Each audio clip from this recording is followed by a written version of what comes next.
Con la pizza sorriso il buon umore è servito, croccante fuori e morbida dentro. Ecco come la preparo.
Dopo 10 minuti spostate la teglia al centro e infornate la seconda teglia.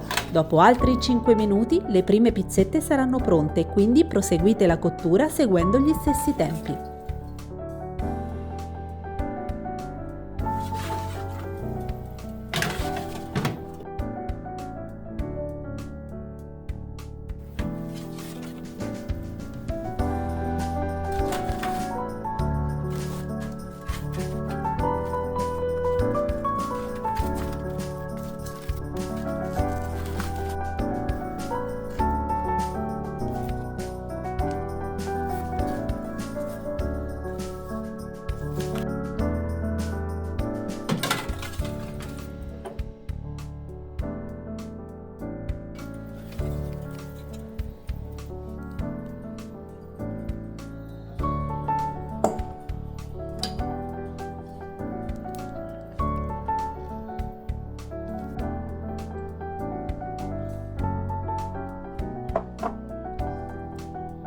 Per la farcitura potete sbizzarrirvi, tra le più golose c'è questa con mortadella, stracciatella e granella di pistacchio, ma la mia preferita in assoluto, volete sapere qual è? È questa con prosciutto crudo, mozzarella, rucola e pomodori secchi. Secondo voi quale vince tra le due? Fatemelo sapere nei commenti. Buona pizza sorriso a tutti e noi ci vediamo al prossimo video. Un saluto da Paolina.